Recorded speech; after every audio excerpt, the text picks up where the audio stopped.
Trip to Mussoorie. घूमना फिरना किसे पसंद नहीं होता। आयुष, विराज और सिमी ये बदले हुए नाम है। कहानी की शुरुआत होती है दिल्ली से।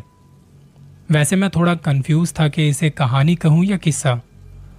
तो दिल्ली से ये तीनों निकल पड़ते हैं मसूरी की हसीन वादियों में। गर्मियों के मौसम में ज़्यादातर लोग दिल्ली से वहां घूमने के लिए निकल पड़ते हैं। इन्होंने भी वीकेंड पर प्लान बनाया मसूरी जाने का। बस 2 दिन का छोटा सा ट्रिप था।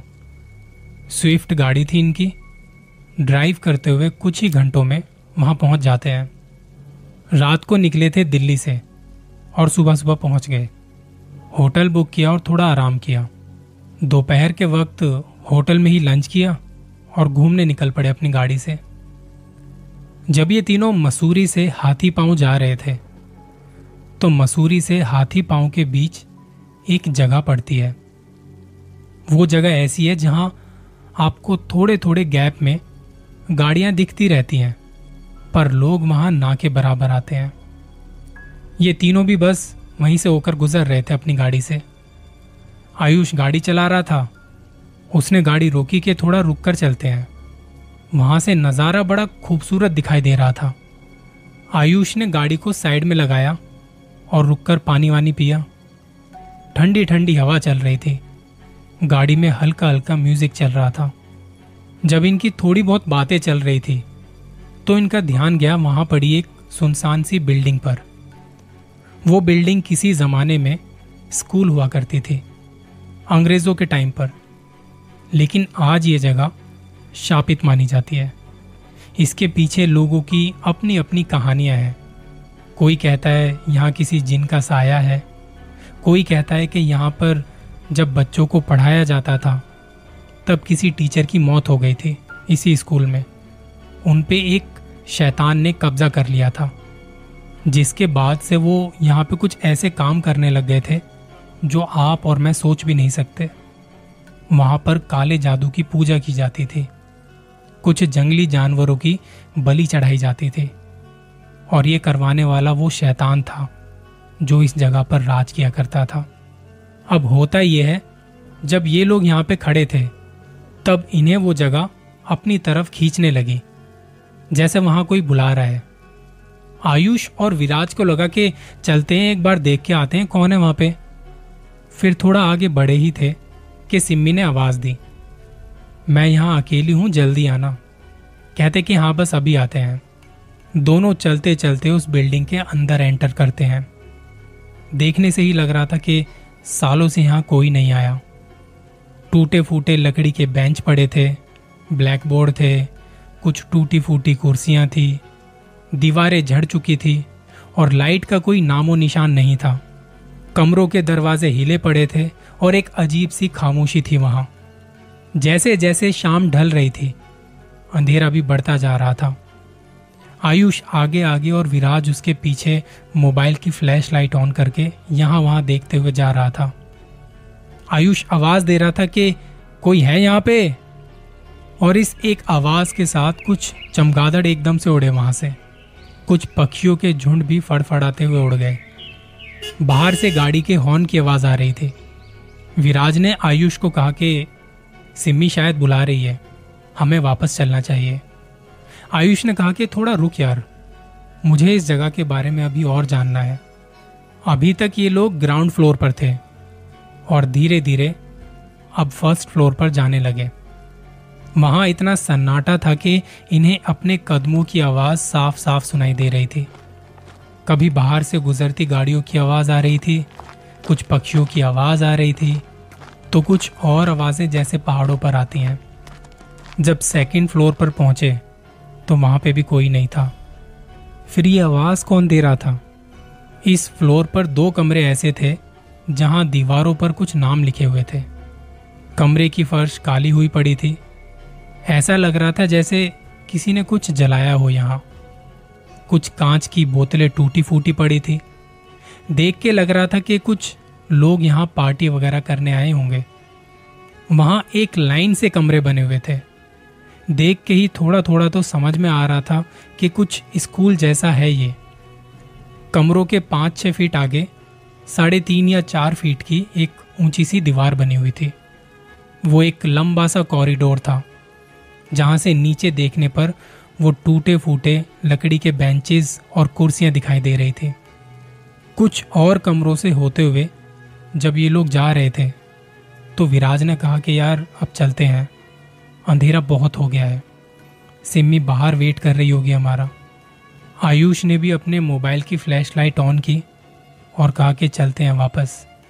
जब सीढ़ियों के पास पहुंचे नीचे उतरने के लिए, सामने से सिम्मी की आवाज आई, तुम लोग कितनी और देर यहाँ पे रहने वाले हो? विराज ने कहा कि तू यहाँ क्यों आ गई? उसने कहा कि यार मुझे बाहर अकेले डर लग रहा था तो तुम्हें ढूंढते हुए आ गई यहाँ पे। विराज और आयुष से बात करते करते उसका पैर अचानक से सीढ़ियों से फिसला और वो नीचे गिर पड़ी। ये दोनों यहाँ से चिल्लाते हुए दौड़ते हुए सिम्मी की तरफ भागे। अंधेरे में मोबाइल की रोशनी के सहारे जितना तेज और जल्दी पहुंच सकते थे वो जा रहे थे। जिस जगह सिम्मी गिरी थी वो वहां पहुंच के देखते हैं कि उस जगह पर कुछ ईंटें पड़ी हुई हैं जिनमें से अभी भी गर्माहट महसूस की जा सकती थी। आयुष कहता कि यार अभी तो सिम्मी यहीं थी, क्या हुआ उसे, कहाँ गई वो? आयुष ने ये बोलते बोलते जैसे ही पीछे देखा तो वहां विराज नहीं था। वो अब भी वहीं खड़ा था जहां से इन्होंने सिम्मी को गिरते हुए देखा था। ये देख के उसकी हालत खराब हो गई कि अभी तो विराज मेरे साथ आया था और ये हो क्या रहा है। वो गुस्से में रोते रोते कह रहा था कि कौन है यहाँ, क्या चाहता है, हिम्मत है तो सामने आ। और तभी विराज की तरफ से कुछ आवाज आई। समझ नहीं आ रहा था कि वो कहना क्या चाहता है। आयुष उसकी तरफ देख ही रहा था कि पीछे से किसी ने उसके कंधे पर हाथ रखा। झट से उसने मुड़ के देखा तो वो विराज था। क्या हुआ, तुझे इतना डरा हुआ क्यों है? यार मैं कुछ बोल नहीं पाऊंगा, जल्दी चल बाहर, यहां से बाहर चलते हैं।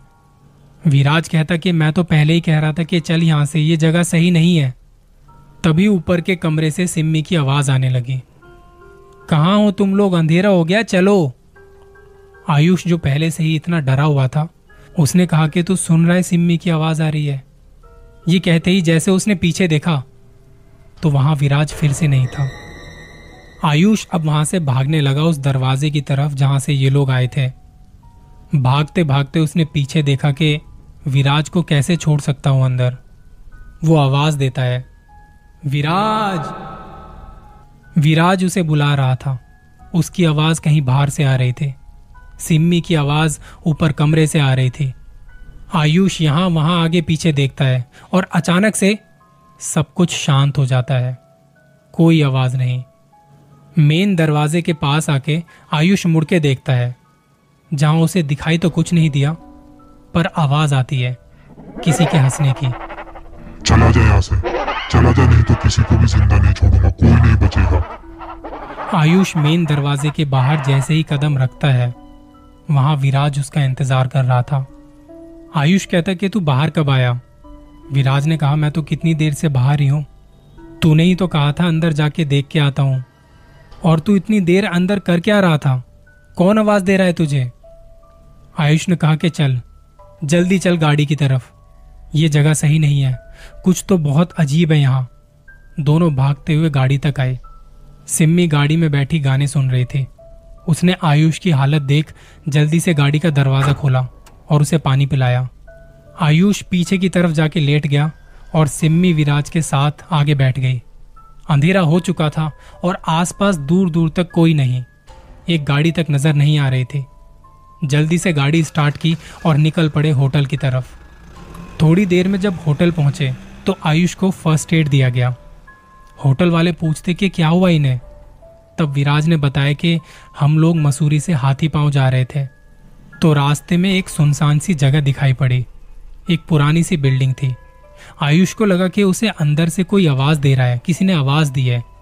वो चला गया अंदर वहां पे देखने और थोड़ी देर में जब वो वापस आया तो इसकी हालत ये थी। हमें तो कुछ समझ ही नहीं आ रहा था कि अब क्या करें। होटल वाले विराज की इस बात को सुन के कहते कि सर, वो बिल्डिंग पहले एक स्कूल हुआ करती थी, आज़ादी के टाइम पर, आज़ादी के टाइम से पहले अंग्रेज़ों ने उसे बनवाया था। लोग कहते हैं वहाँ कुछ पिशाच रहते हैं, कोई भी उसमें आता जाता नहीं है। वो जगह एक ऐसी जगह है जो आपके दिमाग के साथ खेलती है, आपको अपने वश में कर लेती है।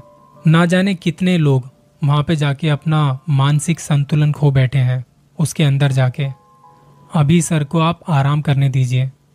सुबह जब आप वापस दिल्ली के लिए निकलोगे तो निकलने से पहले यहाँ पास में ही एक बाबा जी बैठते हैं, वहां से इन्हें झाड़ा लगवा के तब वापस जाना आप लोग, क्योंकि ऐसी जगह पर आपके साथ कुछ ना कुछ गलत होने के चांसेस बढ़ जाते हैं।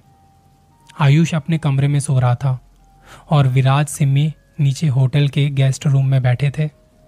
रात भर जैसे तैसे काटने के बाद सुबह 7 बजे के आसपास दोनों आयुष के पास गए। उसे बुखार था। आंखें खुली तो कहा कि मेरा सिर भारी भारी सा हो रहा है। विराज ने कहा कि चल उठ, तुझे मेरे साथ मंदिर चलना है, फिर हम वापस घर के लिए निकलेंगे। आयुष कहता कौन से मंदिर? विराज ने कहा उठ तो सही। सिम्मी कहती तुम लोग जाओ, मैं सामान पैक करती हूँ। मंदिर होटल के पास में ही था। वहां गए और एक बाबा जी बैठे थे। उन्हें सारी बात बताई। उन्होंने आयुष को झाड़ा लगाया और कहा कि खुशकिस्मत हो के तुम बच गए। अभी भी तुम्हारा मानसिक संतुलन बिगड़ा हुआ है, सर भारी भारी सा इसी वजह से है। उन्होंने मंदिर से उठा के भभूत दी और कहा कि जब तक ये खत्म ना हो हर रोज नहा धो के एक टीका लगाना है अपने माथे पर, ये तुम्हें रोज करना है। बाबा जी का धन्यवाद किया, उनके पैर छुए और निकल पड़े होटल की तरफ। आयुष को कुछ भी याद नहीं था। कहा कि ये मंदिर क्यों आए थे हम, और बाबा जी ने ऐसा क्यों कहा कि तुम बच गए। विराज ने मुस्कुराते हुए कहा कुछ बुरा हुआ था तेरे साथ, पहले तो ठीक हो जा, फिर बताऊंगा आराम से। अभी घर चलते हैं, घर वाले हमारा इंतजार कर रहे होंगे वहां पे। और ये लोग निकल पड़े वापस दिल्ली के लिए। जब हम कहीं घूमने जाते हैं हमें भी नहीं पता होता कि आने वाला पल कैसा होगा, जिस जगह पर हम जा रहे हैं वो जगह कैसी होगी। हो सके तो वहाँ के लोकल लोगों से ज़रूर पूछ लें एक बार, ताकि जब आप घर वापस आओ तो अच्छी यादों के साथ आओ। ये थी कहानी इन 3 दोस्तों की। आपके पास भी कोई कहानी है तो शेयर कीजिए। और हाँ, अपना ख्याल रखिएगा, कहीं आपके आसपास कोई है तो नहीं।